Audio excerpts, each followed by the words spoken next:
Coffee time, weather trending towers. You look nice. Thank you, I thought I'd make the effort for you, Sarah. Oh, lovely. No, I didn't. Lovely, isn't it? I'm off to work. I'm going to do a bit of telly actually later on in the day. But before that, we thought we'd knock out a quick video because important there are stuff.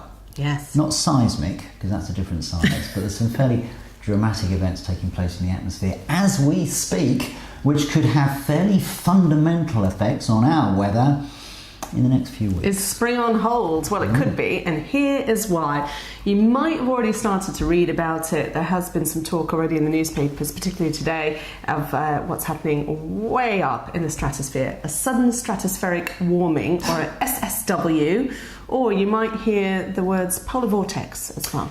Ah, yes, the polar vortex, of course, coming to get us. Well, actually, the polar vortex, despite what you may have heard, is usually our friend. Oh, no, because in the US it's always, this terrible snowstorm, it's the polar vortex. As I say, it's usually our friend in the UK, because the polar vortex is a loop of very strong westerly winds up at the top of the atmosphere, circling the Arctic.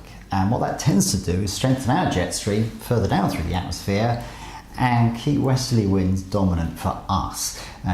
Cold easterly winds, okay, they occasionally happen, but they tend not to last all that long before those westerlies take over again, courtesy of that quite strong polar vortex. But very, very occasionally, not every winter, but occasionally something quite remarkable happens, and it's happening right now. What's happening, Sarah? So this is our polar vortex up here, this band of winds 10 to 50 kilometres above the Earth's surface. So we're talking about very, very high up.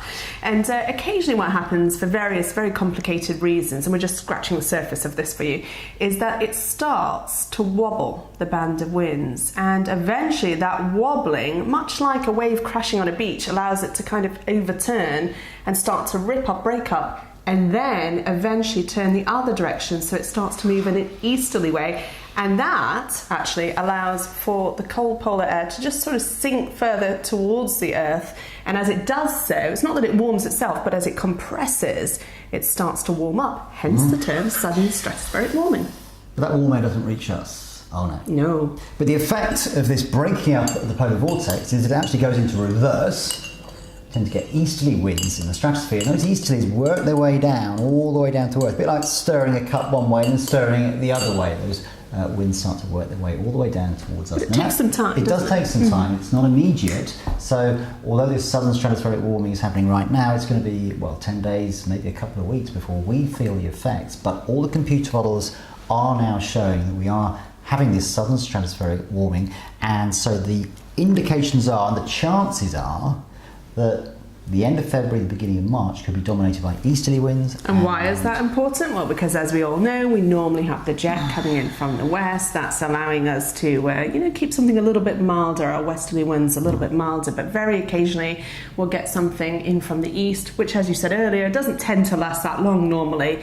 When you get this SSW, it could actually hold in, and a cold easterly at this time of year is going to give us some very cold weather, some snow, that kind of thing. Spring on hold? Possibly. That could be trending soon. Yep. #spring on hold.